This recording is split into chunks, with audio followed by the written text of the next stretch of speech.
Well, we're beating it. This is more faster and more powerful than a level 3 gas engine.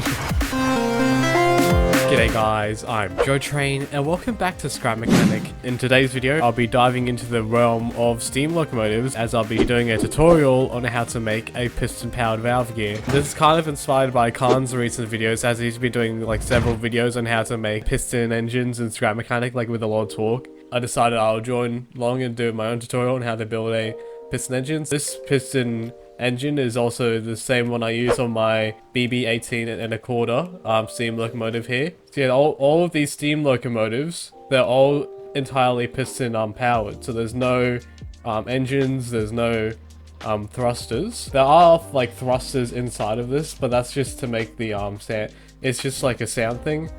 So as we see, like the rod there lowers, and then the engine will start to move forwards, and then we'll raise it up, and then it'll head backwards. I put a thruster just to give it some assist, because it does need some help assistance to get into motion. But once it gets to motion, it does pretty well, and then we can obviously just turn one to turn it off. So yeah, as further ado, I suppose we'll get straight into it. Alright, so before we actually start off making the piston engine, I think it's important to understand the mechanical systems of how the steam locomotive valve gears work. So this is your basic setup here, and so we got 3 wheels. And then they're connected with a rod, and so typically they would power the middle drive wheel, and then the other ones would rotate with it, and then the motion would be transferred into these wheels. And then if we wanted to do a valve gear mechanism, alright, and so this is basic. It fell over. Alright, so this would be your basic steam engine, and so we have this bar here, and it's going to be attached to the center wheel, and so there's no engines. And so if we have a button, and then we can connect this to here. Alright, so if we tap it like this, we can rotate the wheels. However, we don't really have control of the direction it's going. You can't guarantee the wheel's going to rotate clockwise or anti-clockwise, but that's basically how a steam engine mechanism works. Of course, you can automate this by using like sensors, but you don't have any control of what directions it goes in. So here is the Walschaerts Valve Gear. So how this works, so if we like rotate this down a little bit of the pivot, so here we go, so this is rotating clockwise, and then we can turn the controller so it's rotated upwards, and then you'll see hang on, if we give it a bit, and now it will rotate anti-clockwise. So we have this here, and this goes down into this bar, and then it controls the middle wheels, and then this will give it a push to get it past the neutral point, because when this is horizontal like this, it's in a neutral position, and it can either go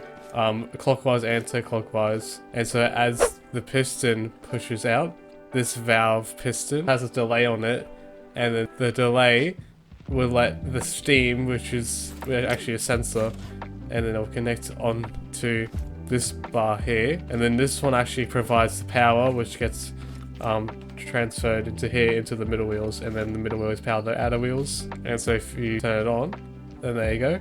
And then so going back, that would be going backwards. If you move it down, it'll be going clockwise. And this is a very cool system because it does the task of having forwards and backwards, but all done mechanically without having any gears. Alright, so now let's get straight into building the actual piston engine. So I think to change things up a bit, so if you look over here, this was my failed attempt at doing it. Yeah, I didn't finish. I haven't actually built one of these in a while, so I'm really glad I got this to work. And yeah, it goes really fast as well. So to change it up a bit, let's actually we have the giant pipe bracer, and these are actually really good as wheels because they're 7x7, because usually the biggest in the game with the big wheels are only 5x5, but I'll use these ones. So what I like to do is we'll make the base out of concrete. So we'll just make this out of concrete, and then lift this up. It'll leave a 1 block gap between each wheel here, so we'll just drag that out like so, and then we can repeat it on the other side. We're using 7U gauge, so we're going to have 5 or 7 blocks in between the wheels. So we're going to want to go 1, 2, 3, 4, 5, We'll just repeat the wheels on this side. Alright, and then in the inside we want to, these are going to be axles, so they're going to be, both sets of driving wheels are going to be connected on either side of the locomotive. And so we can use a piston. They aren't actually going to power anything, they're just going to be there to just connect up to the bearings here, so they transfer the rotation motion into these inside pipes here. Let's put this on the track just to make sure I didn't make it. Alright, that's okay, that looks good. And then we'll just do 1, 2, and then on here we want to have some pipes here. And the reason we want bearings, we want some bearings here. The reason we want these bearings here is because on the other side of the locomotive, it's going to be at a 9-degree offset, and that's just so the linkage system will never get to a non-optimal angle. So at least on the other side, the linkage will be like at the bottom. I'll demonstrate it afterwards, but we'll just do it like this for now. And then we can connect this to here, and then we want to put some pegs on it just so it stays on the track. And then the middle wheels, they can be blind, so there's not going to be any guides on them. And I like to use these 2x2 support stands. Even though they look like they have like 2x2 collision, they actually have the collision of a regular wheel, and they're not as like obtrusive as having a big old like 3x3 wheel on it. So that's why I use them as the pegs, and they also work better on the low physicalities as well. And now it's time to actually make the actual valve gear system on it. So first, to start off, we want to start by doing the linkage system like so. And then I'll use the big pipes linkage between each wheel. So this is going to transfer the rotational motion from, like, let's say the middle wheel to the outside wheel. So we'll just do that like so. And for this one, we can use a fan blade pipe, because I think that looks better. Like that. And we can also do the same on these sides as well, because it looks more like a train, how the coupling rods on a train would look.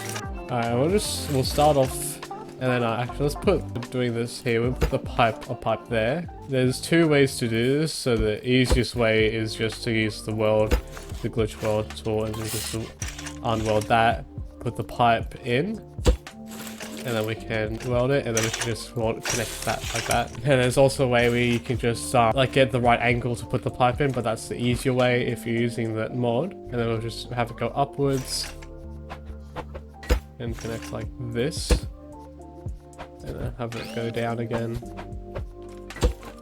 If it's not very compact, it's going to be a bit wide. The connection is going to be a bit wide because it's scrap mechanics, so that's going to be the best you can do. Then we're just going to have this all the way to this front one here. So this is future Jotrain here. So when building the linkage system, I forgot to put a bearing right under the expansion link part, and so it was causing issues with it driving. So you just keep that in mind, that I go back and fix it later in the video. This, a T-piece like that, and then we'll use the shell packing table holder. It looks like this. This would be like to keep the pin in, so the pin's going to be in there. Put that just like so. We want the pivot to be in the center. We could just do like that. One, and then this, just have that like cover those bottom wheels, I guess. And now we have to have the pistons. So we'll have multiple pistons just so it has extra strength. So we have one at the bottom, one at the top. And then this is going to be connected. And you can obviously make this look better, but I'm just doing it for the sake of the tutorial. And we'll change this one for one of these, just so that's in line with this rod as well, so we can connect it. So just connect this. So this rod is going to provide the power to the driving wheels, and we want to weld it to connect up to here. So just like that, make that up. Alright, and then this bar is like going to move back and forth, and then this will like move slightly slower at the top. Just put some bearings like that. I have, this is going to be the valve piston. Hang on. put some metal on the end, and we want it to be like encased like so, just to keep it in place. And then we want to have a pipe and the sensor on here, and this bar is going to be slightly delayed than this bottom one, and then when the sensor input is detected, we'll get a logic gate, put it, I don't know, there. And then this is going to connect to all these pistons, and we obviously want to switch just so we can activate whenever it's going to turn on or off or not. And it fell off. It fell out. Alright, and then we want to just have this go one. I feel like we could move this. There's got to be a way to move this a block back closer, right? Oh, because this rod's going to get... Yeah, okay. So this is like going to rotate, and then when it's here, and then it'll be in the way, I think. Let's just test this hypothesis. Yeah, because that's can't get through, and that's... Well, I guess we just have to deal with having just this then. See, look, we got it welded. We didn't even have to use the witch weld tool. And then we want this to be... It's going to be a very ugly looking design, but it's going to function. So that's the important... You can obviously... You can make a more compact design. This is just what I'm going to do for the purposes of the tutorial. And then we'll have this come out. One. And we want it to go 1, 2. So, bearing here. Oops, 1, 2 again. Another bearing. And then that should just be able to like raise it up and down. Have it connected like that. And we need a controller. 30 and 60. You can always change it later. And so that's going to be up. And then that's the down position. And we can always increase this. Alright, and then hang on, turn these to 3. See if it works. 12 seconds later. Oh, I just figured out why it's not working. I forgot bearing. There needs to be a bearing here. It's gonna look ugly, but it's gonna work. Like that. And now we should be, the one side of it should be able to drive. Oh, it's going. It's, oh wow, it's actually really fun. And that's only like the one side as well. Now let's get a seat. Let's get a saddle actually. And just put the seat into that. Oh, no, hang on, let's...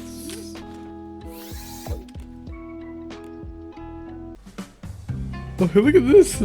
This is really fast as well. And we didn't activate the level crossing, but it doesn't matter. Because the sensors are like... this isn't that much on it. And we got around the bend. This is really fast as well. I didn't realize that this piston engine would be so fast. We should be able to go reverse as well, right? Well, there we go. Now we can go reverse. I know we can stop. And there's no... You can't slowly stop. It's just like instantly just applies the brakes. Yeah, so I suppose we can just like recreate that on the other side. And the pistons, a fun thing as well. These aren't even max speed pistons, so it'd probably go faster on max speed. Alright, so I'm just going to repeat this on the other side.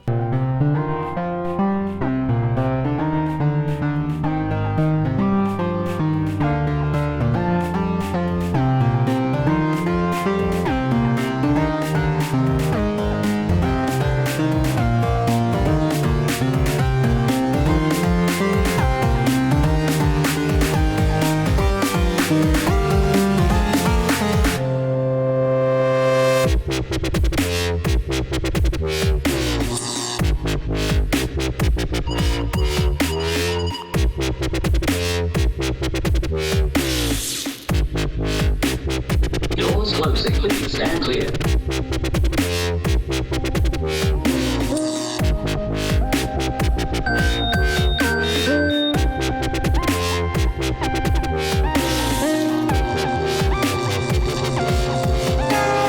If this is your station, prepare to disembark.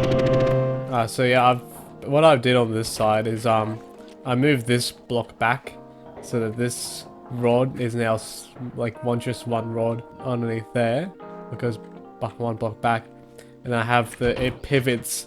Instead of pivoting in front of the wheel, it now pivots behind the wheel, unlike on that other side here. So yeah, that's. Anyway, so oh hang on, I realized this. That have to be on a 90-degree offset. Alright, so it works off. We found out that it works off the rails. So now let's test it like on the rails. Yep, fits on the track perfectly. Alright, it works. Like, it works better when it's not on the track than when it's on the track. Oh, I just realized they're not actually connected on either side. This is not welded. Wait, now it might work. And we're going backwards. The speed! Look how fast this is entirely piston powered, and look how fast we're going. It's entirely piston powered train. I don't have like a speedometer, but I don't know, it's pretty fast. Let's actually test this on fast.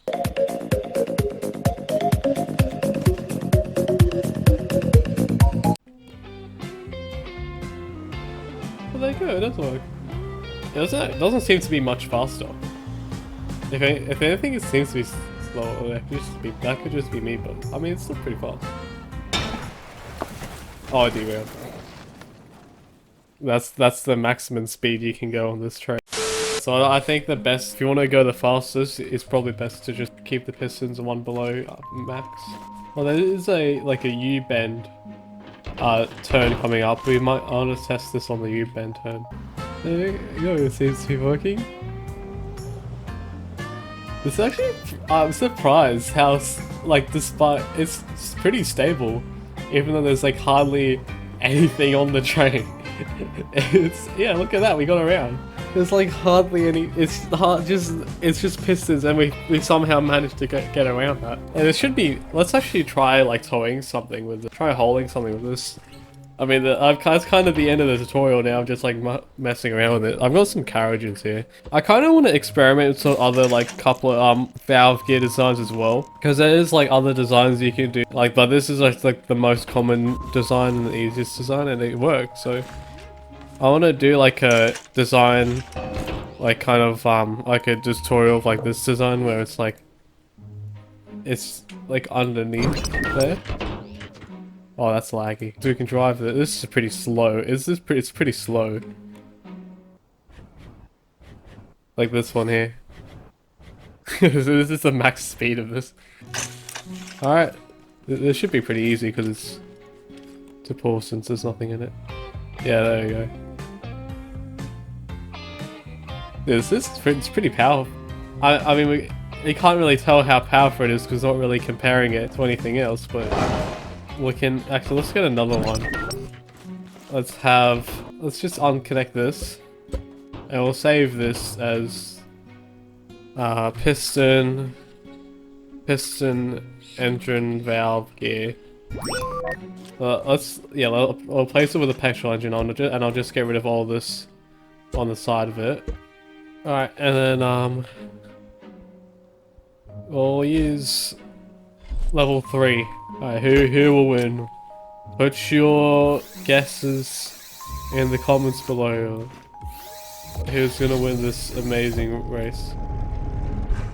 Oh, so we have piston-powered engine, this versus this gas engine, the max level 3 gas engine, the petrol engine. Anyway, so 3, 2, 1, go. He got stuck. Is it stuck on the lift? Oh yeah, it's still stuck on the lift, isn't it?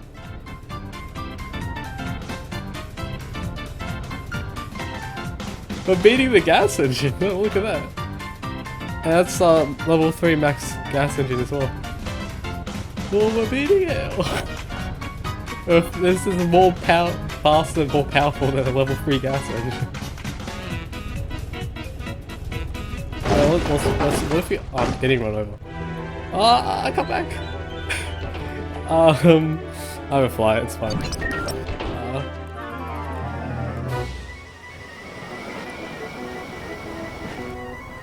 I wanna get back in. The level crossing worked. This thing is so hard to... Oh yeah, we're going on... Well, now we're not going to be able to tell who's faster because we're going on different tracks. Okay. I got it. I got both of them. Alright. So now we can... Let's actually test it. So we'll upgrade this to level 4. And now let's first it. Right. It looks like that engine. Ready? Alright, so 3, 2, 1, go. Yeah, okay, I think so. Level 4 engine is a lot faster. Yeah. Oh yeah, that thing. Okay. Let's help you out. There you go. Yeah, okay, so that's definitely a lot faster. Oh, we're using level 4. It's still going! So obviously level 4 petrol engine's gonna be a lot faster. I guess that's enough of me mucking around anyway. That's the end of the video. I might want to do some other, like, tutorials on some other valve gears as well. Let me know if you want to do that. So yeah, if you enjoyed the video, be sure to like, comment, subscribe, and I lost my train. And anyways, be sure to join the journey with Jotrain. Yeah, there it is all the way over here.